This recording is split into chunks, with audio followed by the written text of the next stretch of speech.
Dice el libro de Jeremías, capítulo 15, versículo 16. Dice el profeta: fueron halladas tus palabras y yo las comí, y tu palabra me fue por gozo y por alegría de mi corazón, porque tu nombre se invocó sobre mí, oh Jehová, Dios de los ejércitos. El profeta Jeremías no estaba pasando el mejor momento ni estaba viviendo el día más feliz de su vida. Estaba siendo perseguido, amenazado a tal punto que él quería abandonar el ministerio. Pero sin embargo recibe esta palabra: fueron halladas tu palabra y yo lo comí, y tu palabra, dice, fue por gozo en mi corazón, porque tu nombre ha sido invocado sobre mi vida. Quiero que en esta noche preste muchísima atención. Quiero hablar de un tema que en realidad es un problema el cual muchas veces nos toca pasar. Es un problema que muchas personas, si no han pasado, lo están pasando, y si no lo están pasando, lo van a pasar. No hay excepción. Nadie queda fuera de pasar en algún momento de su vida por este problema. Ahora bien, muchas personas, cuando les toca vivir o pasar este problema, suceden dos cosas. Muchas personas, cuando caen en este problema, terminaron perdiéndolo todo, terminaron abandonando sus vidas, su ministerio. Y muchos de esos terminaron suicidándose o quitándose la vida como consecuencia y raíz de este problema. Pero en cambio otras personas con el mismo problema no tuvieron el mismo final, sino que tuvieron un final diferente. Muchas personas, cuando les ha tocado vivir o pasar este problema, ha sido el mejor momento de su vida, ha sido el trampolín que los ha llevado a la cima y los ha llevado a vivir y a experimentar las mejores etapas de su vida que nunca se hubiese imaginado.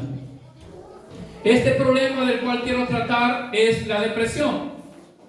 Según estudios confirman que en los últimos 30 años la depresión está entre uno de los problemas más graves que azota a la persona, que azota a la humanidad y al mundo entero. No hay persona que pueda escaparse de la depresión. Toda persona, todo cristiano, aún los ministros, muchas veces nos toca pasar por esos procesos de depresión. Tristemente, aún muchos pastores llegaron a suicidarse como consecuencia de la depresión. Algunos terminaron abandonando el ministerio. Otros esposos terminan abandonando a sus esposas, a sus hijos. Muchas personas terminan entregándose a los vicios, a la droga, al alcohol, como consecuencia de la depresión. Pero como mencionaba al principio, muchas personas en el proceso de depresión, en lugar de tener un mal final o de terminar muertos, terminaron en la cima de la vida. Ahora la pregunta que debemos hacernos para iniciar es: ¿qué es la depresión? El doctor Weimar lo describe a la depresión, dice: es un espíritu de pesadez o abatimiento. Es un espíritu de pesadez o abatimiento constante en la vida de la persona. La depresión es una tristeza, es una angustia, es un dolor que la persona siente en su alma, en su vida, en su espíritu. Y que siente un vacío tan profundo que el salmista lo describe en el Salmo 42, versículo 3. Dice el salmista David: fueron mis lágrimas mi pan de día y de noche. El salmista está expresando un estado de depresión. Fueron mis lágrimas, dice el salmista, mi pan de día y de noche. Una persona que está cursando la depresión es una persona que constantemente, como lo declara el salmista, de día y de noche es un constante clamor, es una constante tristeza tristeza, es una constante angustia. Es como si fuese que vive encerrada en una habitación en medio de la oscuridad, donde no puede ver ningún rayo de luz, donde no puede percibir ninguna esperanza a través de esa oscuridad, porque está enceguecido, atormentado constantemente por la tristeza, por la angustia, por el resentimiento, por el dolor. Y la persona se entrega y parece que cada día es una sensación, dice que cada día se acerca más y más a las profundidades de un abismo. Dice el salmista, fueron mis lágrimas mi pan de día y de noche. Si nosotros nos ponemos a examinar, todos nosotros en algún momento nos ha tocado comer ese pan de lágrimas. Muchos quizás constantemente, muchos quizás solamente por un día, otros quizás han pasado meses, y hay personas que se pasan años o toda su vida comiendo pan de lágrimas. Hay personas que dicen, yo sufro de depresión desde mi niñez.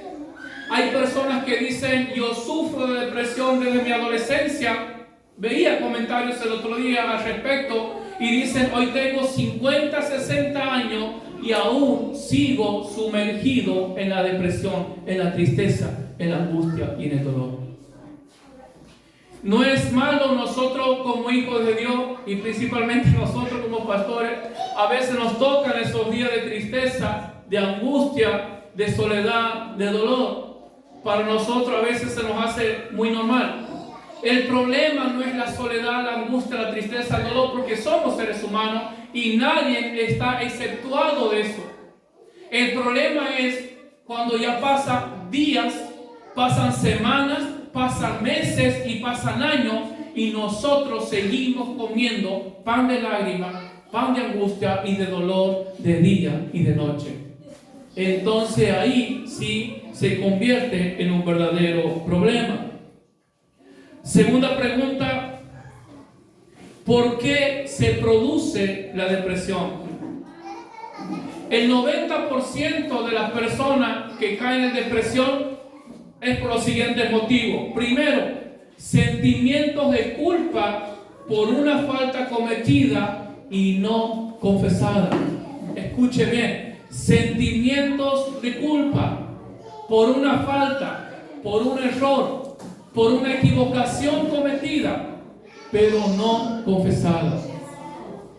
Hay personas, padres, que han engañado a sus esposas y como consecuencia de eso han recibido el mismo trato y eso cargan por el resto de su vida con esa culpa. ¿Por qué? Porque como consecuencia de esa infidelidad se produjo destrucción en el matrimonio, se produjo destrucción en los hijos, se produjo una falta de respeto de parte de los hijos hacia el padre. Y el padre o el esposo carga con esa culpa en su mente de día y de noche por ese error que un día se ha cometido y que ahora tiene que lidiar y que tiene que cargar con eso. Esos son los síntomas, los primeros pasos para una depresión. Cargar con sentimientos de culpa. Si hay algo que aprovecha el enemigo en la persona y más aún en el cristiano, son la conciencia, el sentimiento de culpa. Cuando nos equivocamos, cuando caemos, cuando cometemos errores, el enemigo constantemente nos trae un pesar de culpa. Mira lo que has hecho. ¿Dónde está tu Dios que no sos un cristiano? Te pasas leyendo la Biblia, mira dónde te encuentras ahora. Sentimientos de culpa. En segundo lugar, absorber los patrones del mundo. Lo segundo que puede causar o conducirnos a una depresión es cuando nosotros nos dejamos absorber o nos dejamos llevar por los patrones, o mejor dicho, por el sistema del mundo. Ya sea dinero, sexualidad, puede ser felicidad o belleza. Por ejemplo, en las damas quizás puede darse el problema de la belleza. ¿Por qué? Porque hay personas o hay mujeres, como así también hay hombres que no están conformes con su cuerpo, que no se sienten bien con su rostro, no se siente bien con sus ojos, con la nariz que tiene medio grande, le hubiese gustado un poco más chica. ¿Y eso por qué? Porque el sistema de este mundo nos ha vendido una imagen de una belleza perfecta que no existe. Entonces eso lo lleva a la persona, tanto al hombre como a la mujer, a compararse. De repente, si no veo que me parezco al actor, no me siento bien, me daña la autoestima, me siento menor, no tengo valor de sí mismo. La mujer de repente, quizás cuando comienza a engordar y se compara y pasa en las películas, en las novelas, una propaganda, una actriz con un buen cuerpo y se compara de repente y se siente menos, se siente mal. ¿Por qué? Porque eso es lo que el mundo, lo que el sistema hace. Y hay muchas personas, tanto hombres como mujeres, que como por consecuencia de ese sistema que el mundo ofrece, han caído en depresión. Viven sumergidos en una tristeza, en una angustia, porque no están a gusto con lo que son. No pueden asimilar, no pueden aceptar el cuerpo que Dios les ha dado. El segundo problema dice que está en el sistema que nos quiere vender, es una aparente vida constante de felicidad. Que si nosotros nos ponemos a pensar, sabemos que eso no existe. Pero ¿qué pasa? El sistema, las películas, las telenovelas, nos venden un sistema, una imagen de un matrimonio perfecto, de una persona que constantemente está sonriendo y que es feliz todos los días. Y entonces lo lleva a la persona a preguntarse, che, pero ¿acaso yo soy el único infeliz? Y entonces ahí comienza el enemigo a actuar la mente. Comienzan los pensamientos, yo no he nacido para esto. Quizás no es mi vida esto. Quizás esto, y comenzamos a hundirnos, a sumergirnos en la tristeza, en la angustia. Debemos saber y asimilar que mientras nosotros estemos en este mundo, seamos cristianos o no seamos cristianos, pero no existe una vida plena, completa y absoluta con días 100% felices. Vamos a tener problemas, nos vamos a sentir mal, nos vamos a sentir tristes, nos vamos a sentir angustiados, y eso es parte de nosotros, que somos seres humanos, que tenemos sentimientos y que tenemos emociones. En tercer lugar, el pecado no confesado. Cuando una persona, mayormente el cristiano, cuando cometemos un pecado y ese pecado no ha sido confesado, ese pecado no ha sido declarado, ese pecado que está oculto comienza a carcomer nuestra mente, nuestro corazón. Comienza a sacar todo gozo que el Señor ha puesto, comienza a sacar toda alegría. Entonces de repente sentimos que estamos cargando un peso, una mochila, y cada día nos cuesta más.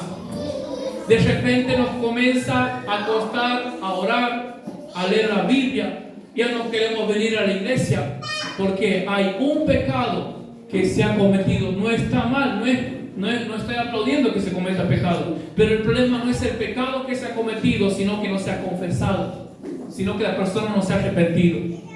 El salmista David, en el Salmo 32, después de haber caído en adulterio con Betsabé, escribe el salmista diciendo: mientras callé, se envejecieron mis huesos en mi gemir, en mi constante gemir todo el día.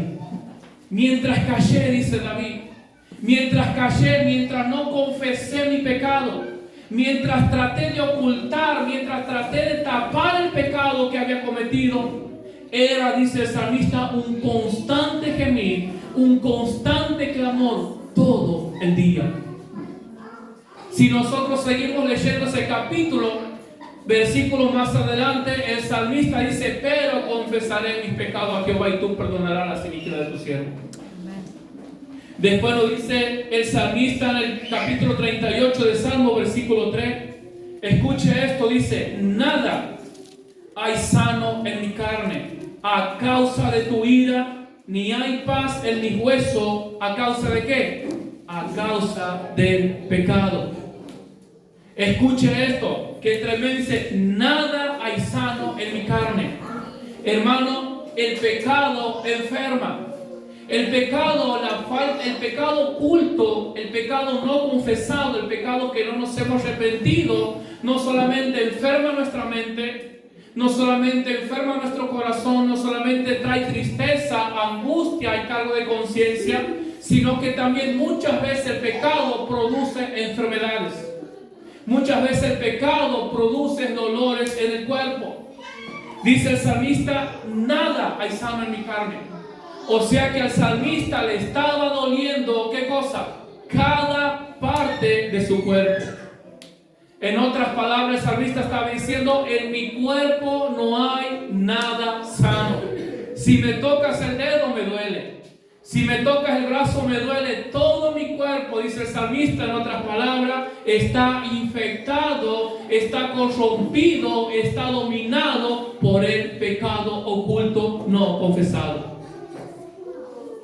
Nada hay sano, dice en mi carne. ¿A causa de qué? A causa de tu ira. Ni hay paz en mis huesos a causa del pecado. Bíblicamente y científicamente está comprobado que muchas enfermedades como el cáncer y algunas enfermedades de los huesos se produce a la falta de perdón. Se produce al odio acumulado en el corazón de la persona. Los científicos lo descubrieron ahora, pero ya estaba escrito en la Biblia. Dice el salmista, ni hay paz en mis huesos a causa del pecado. El pecado enferma, el pecado deprime, el pecado trae angustia, trae tristeza, trae dolor, trae impotencia. Y esa es la raíz básica de la depresión. Por eso que hay personas que se pasan su vida, escuchaba testimonios de personas que decían, hace 40, 50 años que estoy yendo al psicólogo, que estoy yendo al psiquiatra, que estoy tomando pastillas, medicamentos y esta depresión no se va. El problema es que la gente no entiende, no comprende o ignora que la depresión no es un problema clínico, no es un problema científico, no es un problema que el hombre o que el psicólogo pueda sanar, porque es un problema espiritual, es un problema mental, es un problema que está en el asiento de nuestra alma. Y al ser un problema espiritual, tiene que ser tratado de manera espiritual. Amén. Es importante destacar que no todas las depresiones se producen como consecuencia del pecado. No todas las depresiones se producen por falta de confesión del pecado, por tristeza, por angustia, por dolor. Sino que hay también un tipo de depresión que es producida por algunas enfermedades de nuestro cuerpo.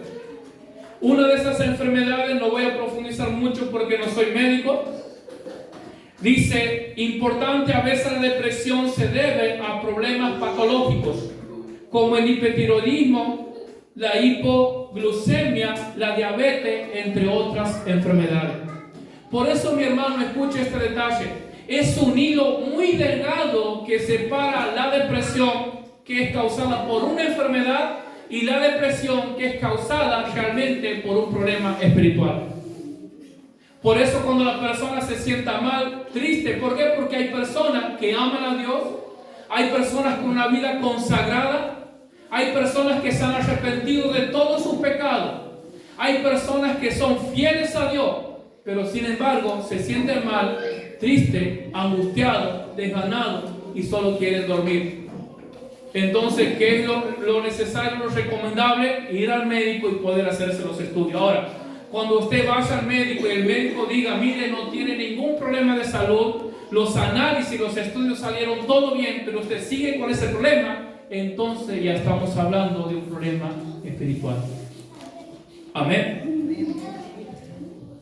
Algo que debemos evitar nosotros cuando estamos en depresión, deprimido, triste o angustiado, el peor error que una persona puede cometer cuando está en esa situación es tomar decisiones.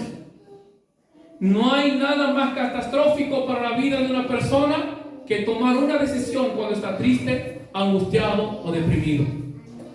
Esto es muy normal en ¿quiénes? Cuando una persona, generalmente cuando un joven, una jovencita, rompe con una relación, rompe con su noviazgo, se siente mal, se siente triste, angustiado y deprimido. Entonces, ¿qué hace? En el afán de tratar de buscar de alguna forma mitigar ese dolor, esa angustia, dice, bueno, voy a ponerme de nuevo de pareja porque me siento mal y me siento solo. Y a veces, como dice el dicho, sale del fuego y termina cayendo la brasa y se pregunta, ¿por qué? ¿Cómo es posible? Otra vez, es que nunca debemos tomar una decisión cuando estamos sumergidos en tristeza, en angustia, cuando sentimos impotencia, cuando nuestra mente no puede pensar y no puede razonar para nada. Lo peor que podemos hacer es tomar una decisión en ese momento. Dice, le hago una pregunta, escuche bien esto.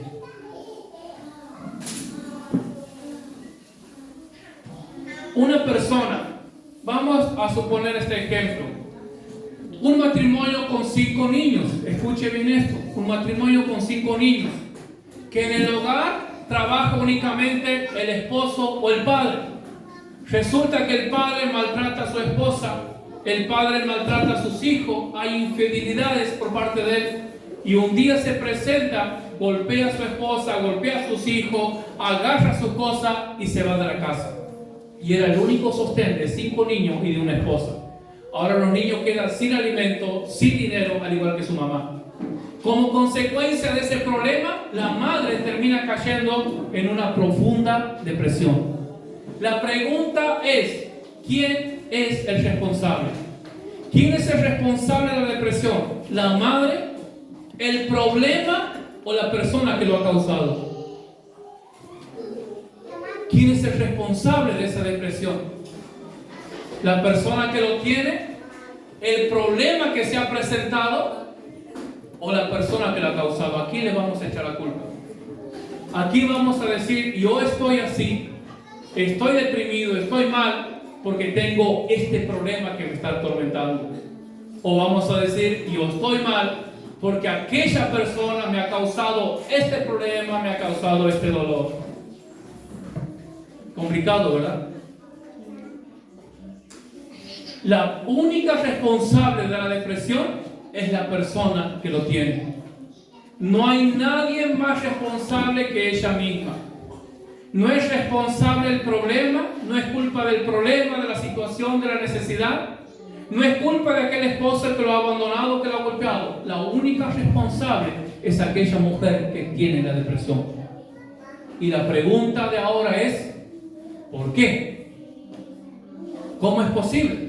¿Cómo es posible que venga un hombre, me golpee, me abandone y él se vaya como si nada hubiese pasado? Yo quedo hundida en la depresión y ahora me dice que la culpable soy de la depresión. Sí, es usted la responsable o la persona la responsable de la depresión. ¿Sabe por qué?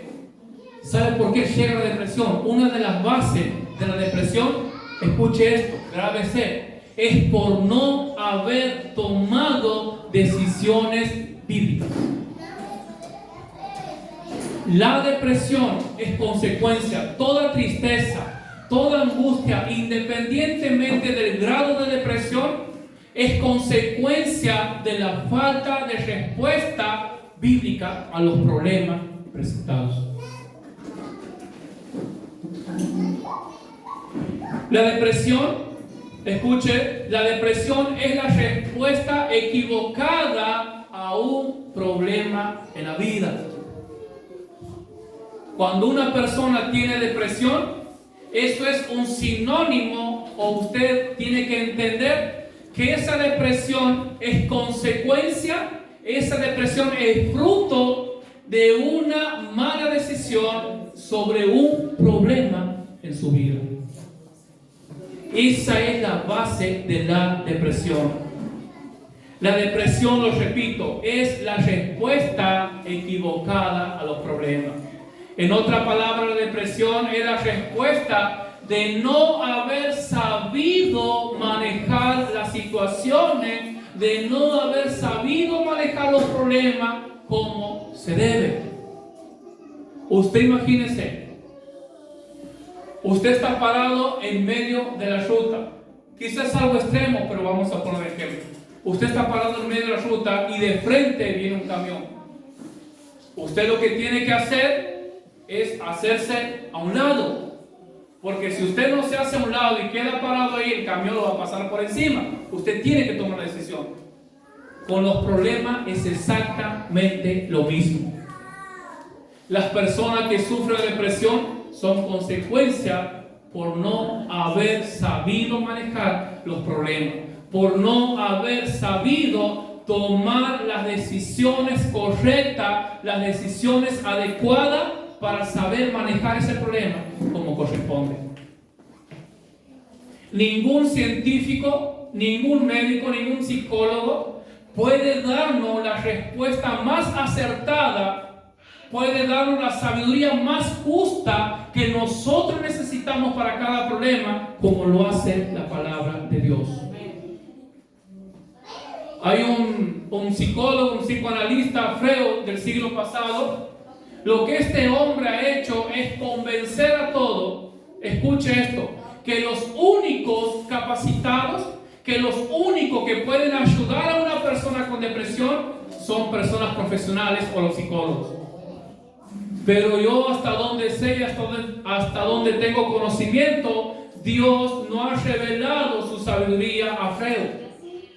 Dios no le ha revelado la palabra a Freud, sino que Dios ha revelado toda su sabiduría, Dios ha revelado toda su palabra aquí en la Biblia y a cada uno de sus hijos. Entonces la respuesta, la forma, la manera en la que nosotros debemos tratar un problema, tomar una decisión, está en la palabra de Dios. Si deseamos evitar, si deseamos caer en pozo depresivo de tristeza, de angustia y de dolor. Libro de Génesis, capítulo 4, versículo 3.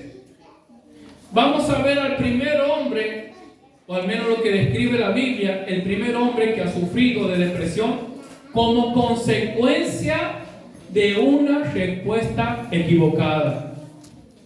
Consecuencia de las respuestas equivocadas de un problema. Nunca se olvide de eso. Dice el libro de Génesis, capítulo 1, versículo 3 en adelante, una historia muy conocida de Caín y Abel. 4, perdón. Génesis, capítulo 4, versículo 3. Dice la palabra del Señor: aconteció andando el tiempo que Caín trajo del fruto de la tierra una ofrenda a Jehová. Y Abel trajo también de los primogénitos de sus ovejas, de lo más gordo de ellas. Y miró Jehová con agrado a Abel y a su ofrenda, pero no miró con agrado a Caín y a la ofrenda suya. Y se ensañó Caín en gran manera y decayó su semblante. Lo quiero leer en otra traducción más actual. En la traducción Dios habla hoy. Dice: pasó el tiempo y un día Caín llevó al Señor una ofrenda del producto de su cosecha. Versículo 4, también Abel llevó al Señor las primicias y mejores crías de sus ovejas. El Señor miró con agrado a Abel y a su ofrenda, pero no miró así a Caín ni a su ofrenda. Por lo que Caín, dice, se enojó muchísimo y se puso muy mala cara. Caín se enojó muchísimo y puso muy mala cara. Entonces el Señor le dijo: ¿por qué te enojas y pones tan mala cara? La respuesta de Caín, sigue hablando el Señor, perdón, dice: si hicieras lo bueno, podrías levantar la cara. Pero como no lo haces, el pecado está esperando el momento de dominarte. Sin embargo, tú puedes dominarlo a él. Aquí cuando Dios comienza a hablar con Caín, diciéndole: ¿por qué te enojas? Pero Caín da la respuesta equivocada al problema que él mismo había ocasionado. Entonces Jehová, versículo 6, dijo a Caín: ¿por qué te has ensañado? ¿Y por qué ha decaído tu semblante? Si bien hicieres, no seréis enaltecido, y si no lo hicieres bien, el pecado está a la puerta. Con todo esto, él a ti será su deseo, y tú te enseñorearás de él. Y dijo Caín a su hermano Abel: salgamos al campo. Y aconteció que estando ellos en el campo, Caín se levantó contra su hermano Abel y lo mató. Y Jehová dijo a Caín: ¿dónde está tu hermano Abel? Y le respondió: no sé. ¿Yo soy acaso guarda de mi hermano? Caín comienza con una desobediencia a la palabra de Dios. Y Dios le pregunta a Caín: ¿qué ha pasado con tu rostro? ¿Por qué estás enojado? ¿Por qué estás airado? No es que Dios no lo sabía. No es que Dios ignoraba por qué Caín estaba mal. Dios sí lo sabía. Pero lo que Dios estaba haciendo es darle una oportunidad a Caín para retractarse de lo que estaba haciendo, para arrepentirse de su actitud. Pero sin embargo, Caín ha dado la respuesta equivocada. Caín no se ha conformado con eso, sigue avanzando Caín en el pecado, y Dios saca a su hermano al campo y allí lo mata. Ahora viene Dios nuevamente a Caín y dice: ¿dónde está tu hermano? Nuevamente Caín, la respuesta equivocada al problema. Y Caín le contesta a Dios: no lo sé, ¿acaso soy cuida de mi hermano? Pero hay algo muy profundo que Dios le dice a Caín. Y le dice: Caín, ¿por qué te has enojado? ¿Por qué ha decaído tu semblante? Y Dios le dice: el pecado está a la puerta. Si le das lugar, dice Dios a Caín, el pecado está a la puerta y está esperando que puedas darle su lugar. Si vos le das un lugar, le dice Dios a Caín, el pecado se va a enseñorear de ti, se va a lanzar sobre tu vida y te va a destruir. Pero sin embargo, Caín decidió no hacer caso a Dios y seguía. A tal punto que después Caín termina lamentándose y diciendo: grande es este castigo para ser soportado. No escuchó la voz de Dios. No tuvo la sabiduría suficiente, la sabiduría de Dios para responder al problema de manera adecuada. Y como consecuencia de Caín de no haber sabido manejar ese problema, esa situación, finaliza diciendo: grande es mi castigo para ser soportado. Hermanos, tenemos que entender que el pecado nos asedia, el pecado nos acecha constantemente, nos está rodeando. Dice Dios: el pecado está a la puerta, está ahí esperando, está a la deriva, está aguardando que vos le dé lugar para que se lance encima tuyo, para destruirte, para enseñorearse. Pero Dios le dice: pero vos tienes la oportunidad de enseñorearte sobre él. La depresión es la respuesta equivocada a un problema de la vida.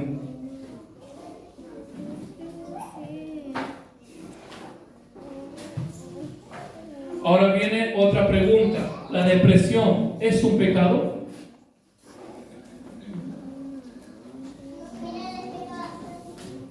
¿Es un pecado la depresión? Sí, es un pecado. ¿Por qué es un pecado? Porque la causa final de toda depresión es la incredulidad. La causa final y el motivo por el cual también comienza la depresión es por la incredulidad. Dice la palabra de Dios, libro de Romanos, que todo lo que no proviene de la fe es pecado. Todo lo que no proviene de la fe es pecado. La persona que está en depresión y por más que diga: yo creo en Dios, yo confío en Dios, yo sé que Dios está conmigo, pero si sigue en una depresión, simplemente está hablando, pero no está creyendo. Un ejemplo claro de esto tenemos del pueblo de Israel. Dios lo saca al pueblo de Israel de Egipto con grandes señales, con grandes milagros y con grandes promesas.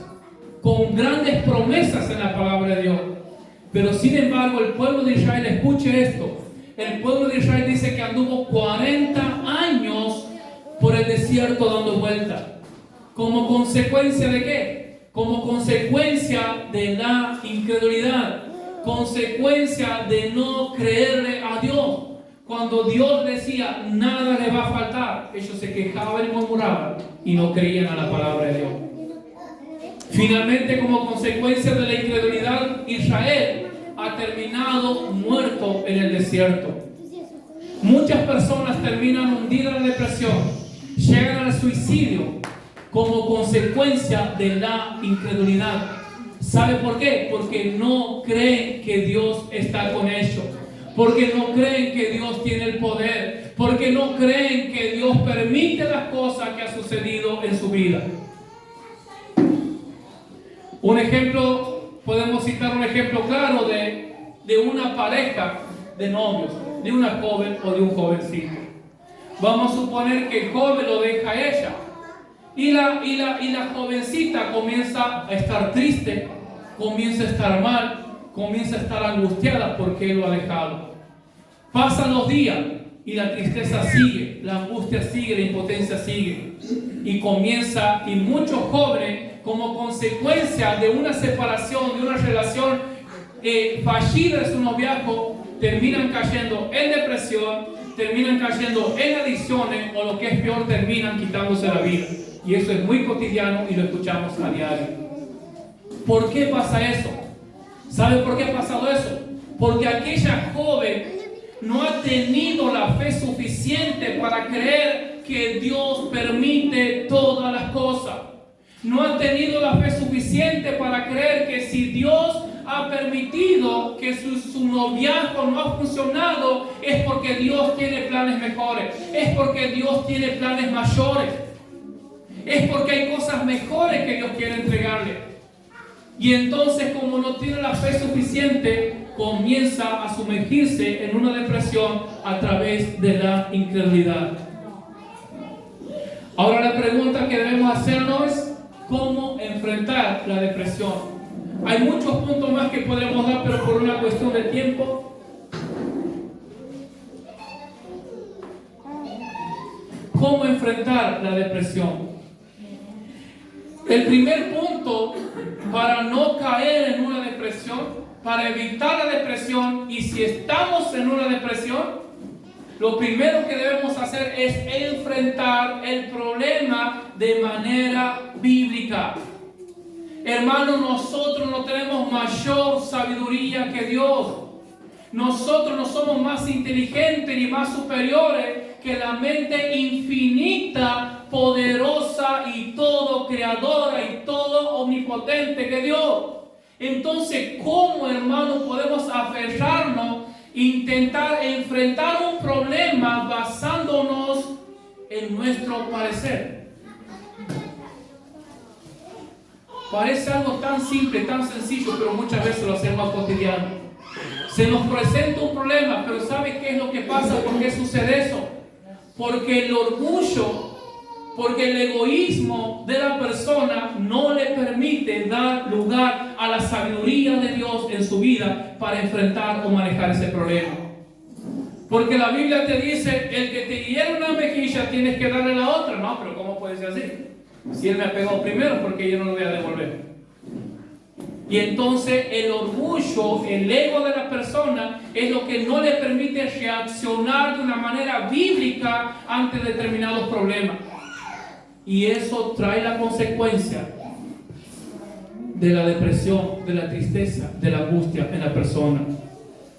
Debemos responder de manera bíblica y no conforme a los deseos o a lo que nosotros sentimos en nuestro corazón.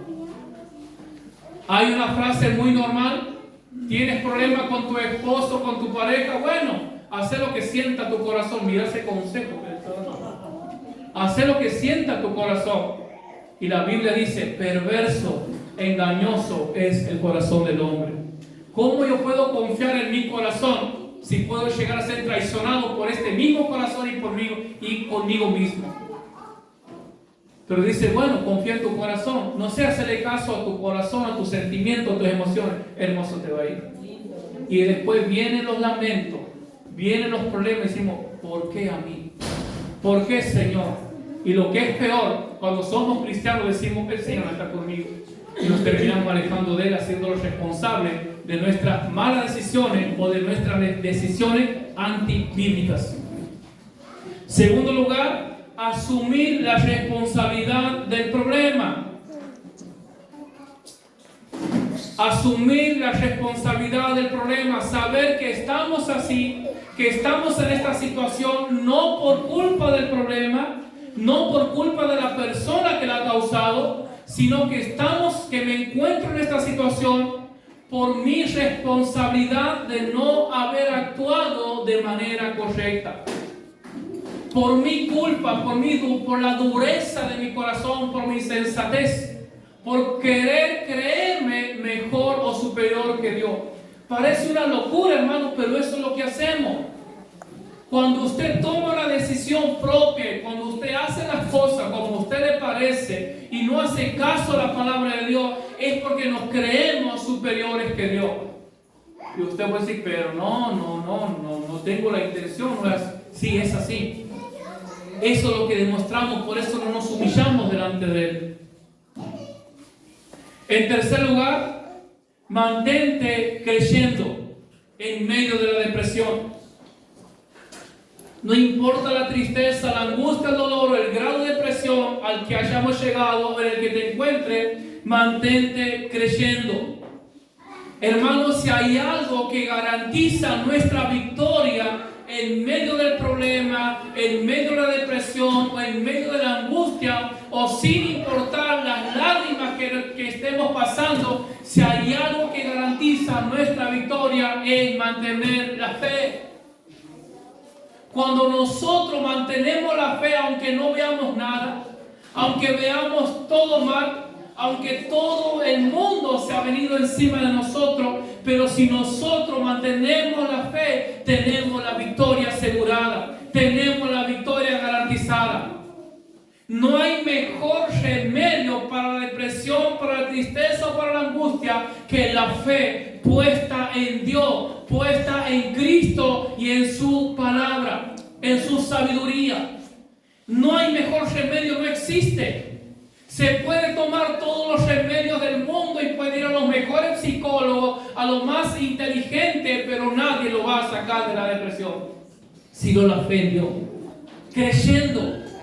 Me ha ido mal, no importa, yo sé que mi Redentor vive. Dice la Biblia, nos habla acerca de este varón llamado Job. Lo ha perdido todo. Ha perdido esposa, ha perdido sus hijos, todos sus hijos. Ha perdido todos los bienes, toda la riqueza que tenía. Lo único que le ha quedado es la esposa y una sarna y una fuerte enfermedad. Era lo único que tenía. Pero la fe, ¿quién pudo haber estado en un pozo depresivo más profundo que Job? Pero sin embargo Job ha mantenido la fe. Sin embargo Job decía, yo sé que mi Redentor vive y del polvo de donde estoy yo sé que Él me va a levantar. Hoy estoy triste, hoy estoy angustiado, he perdido un familiar, me han echado del trabajo, no importa, mi matrimonio se está destruyendo, no importa, yo sé que Dios tiene el control de todas las cosas. Yo sé que Dios tiene algo mejor para mi vida. Yo sé que mi Redentor vive. Yo sé que Él me va a levantar. No vas a morir en la depresión. No vas a morir en la tristeza. No vas a morir en la angustia porque no es el deseo de tu Padre. Amén. Pero para que ese deseo del Padre se cumpla, hay algo que nos toca a nosotros. Mantente en fe. Mantenernos creyendo. A veces confesamos creer en Dios, pero no creemos, hermanos, somos incrédulos. ¿Sabe cuál es la manera de examinarnos a nosotros mismos si estamos creyendo? Cuando usted esté triste, lleno de angustia, lleno de impotencia, desanimado, eso no refleja otra cosa que la incredulidad en su vida, en su mente, en su corazón. Puede decirme todo lo que quiera, puede conocer la palabra, lo puede leer, pero si usted se encuentra en ese estado, es un estado que refleja la incredulidad. Porque usted no cree que Dios está con usted. Porque usted no está creyendo que no existe problema, no existe tristeza, no existe depresión que sea más grande que Dios. Dios es Dios grande, soberano, poderoso, creador del cielo, del universo, de la tierra. Amén.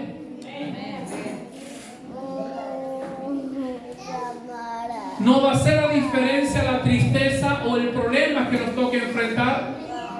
Lo que va a depender si el problema se agrava o no de la forma que nosotros enfrentamos el problema.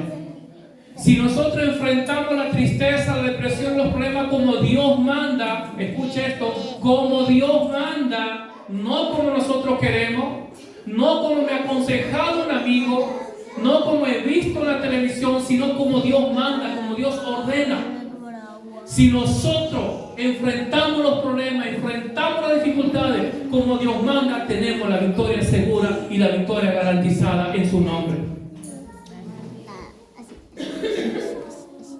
Dice el libro de Isaías, capítulo 31, versículo 1, dice: ay de los que descienden a Egipto en busca de ayuda. Ay de los que descienden a Egipto en busca de ayuda. ¿Quiere conocer su estado espiritual? ¿Quiere saber que si usted, por más que esté en la iglesia y por más que usted confiese creer en Cristo, que usted está mal delante de Dios? Examínese con este versículo. Dice: ay de los que descienden a Egipto en busca de ayuda. Cuando un cristiano está considerando: che, tengo un problema en mi matrimonio, no sé qué hacer, se me hace que voy a buscar un psicólogo, necesito terapia. Ay de los que descienden a Egipto en busca de ayuda y no buscan al Dios creador del cielo. Ay de ellos. Cuando la persona está atravesando un problema, por más años que tenga la iglesia, pero comienza a buscar ayuda en Egipto, comienza a buscar ayuda en el mundo, comienza a querer refugiarse en la droga, en el alcohol, en los vicios, en el sexo, en mujeres, en cualquier cosa. Ese cristiano está perdiendo su comunión, está perdiendo su relación con Dios. O mejor dicho, no tiene relación y comunión con Dios. Porque el cristiano verdadero, el cristiano genuino, nunca va a ir al mundo en busca de ayuda. Porque él sabe, como dice el salmista: alzaré mis ojos a los montes, ¿de dónde vendrá mi socorro?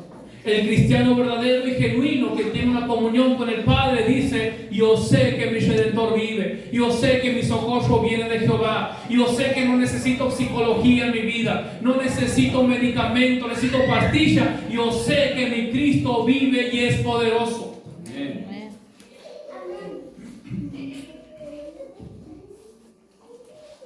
Quiero finalizar con esta ilustración. En la Biblia tenemos a un hombre, a un profeta llamado Elías. Escuche esto. A manera de conclusión, Elías estaba viviendo una época de 3 años y medio de sequía, de escasez y de hambruna en su país donde él estaba. Pero sin embargo, Dios lo alimentaba a Elías en esos 3 años y medio. Elías dice que bebía del arroyo y los cuervos le traían pan y carne por la mañana y pan y carne por la noche durante esos 3 años y medio. Pero ha llegado un momento que el arroyo se ha secado y que los cuervos han dejado de venir. ¿Qué hacemos ahora? Es fácil creer en Dios cuando tenemos la providencia. Es fácil creer a Dios cuando tenemos todo garantizado, cuando todo está bien, pero se presenta el momento cuando el arroyo se seca y los cuervos dejan de venir. ¿Qué va a hacer Elías ahora? Pero dice la palabra que Elías no se movió. Escuche esto: Elías no se movió. Elías no ha dado un solo paso. Elías no ha tomado una sola decisión hasta que ha llegado palabra de Dios. Dice que Elías permanecía, el arroyo seco, los cuervos habían dejado de venir. La Biblia no describe por cuánto tiempo Elías estaba esperando. Pero dice que ha llegado palabra y dice: Elías, levántate y vete a Sarepta de Sidón, porque allí hay una viuda a la cual yo he ordenado que te dé de comer. Elías no se ha movido hasta tener dirección de Dios. Y la mejor dirección que Elías ha recibido no ha sido por el rey, no ha sido por los príncipes, por los sabios ni por los profetas. La mejor dirección que Elías ha recibido ha sido de parte de Dios y a través de su palabra. No importa la situación, no importa el problema que estemos pasando, que estemos viviendo, tienes que buscar la respuesta en Dios. Tienes que esperar la respuesta en Él. La palabra de Dios viene para tu vida. La dirección de Dios viene para tu vida. La guía de Dios viene para tu vida. La respuesta de Dios viene para tu vida. Hermanos, nunca debemos tomar una decisión por la circunstancia que estemos viviendo. Bueno, yo voy a tomar esta decisión porque no me queda otra. Bueno, creo que nos tenemos que separar porque la situación no da para más. ¿Has consultado a Dios? ¿Te has detenido a preguntar qué dice Dios en su palabra. Nada bueno es que así somos nosotros. No te muevas, no des un paso sin la dirección de Dios que viene a través de su palabra. No hay mejor dirección y no hay dirección más segura. Usted imagínese si Elías hubiese dicho, bueno, el arroz se ha secado, los pueblos han dejado de venir, Señor, tu siervo tiene que salir a buscar su comidita. No vas a querer que muera. Elías estaba dispuesto a morir de hambre y de sed. Nada era más importante en Elías que la dirección de Dios. Nada era más importante en Elías que la palabra de Dios. ¿Qué tan importante es la palabra de Dios en nuestra vida? ¿Qué tanto buscamos la guía, la dirección? ¿O somos personas que nos dejamos llevar fácilmente por nuestros sentimientos, por nuestras emociones? No es que yo lo quiero mucho a mi hermano, es que yo lo quiero mucho a mi esposo, a mi esposa, aunque Dios diga lo contrario. No, bueno, es que mentira, incredulidad. Y queremos y encima pretendemos que nos vaya bien. Y queremos que nos vaya bien y nos enojamos y nos resentimos con Dios. Pero esta noche es una noche de tomar una decisión. No importa qué tan profundo hayas caído, no importa qué tan fuerte sea la tristeza, la angustia, el dolor, la impotencia o el problema, pero esta noche necesitas comenzar a buscar dirección de Dios. Necesitas hacer un giro de 360 grados en tu vida y decir, Señor, a partir de hoy, cuando se presente un problema, sea grande, chico, mediano, diabólico, satánico, no voy a mover un pie sin buscar la dirección de tu palabra. ¿Quieres vivir una vida de victoria? ¿Quieres vivir una vida de bendición? ¿Quieres que te vaya bien? ¿Quieres que te vaya bien tu matrimonio, tus hijos? Busca la dirección en la palabra de Dios. Cree lo que dice la palabra del Señor. Todo lo que no proviene de la fe es pecado. Póngase de pie, por favor, en esta noche.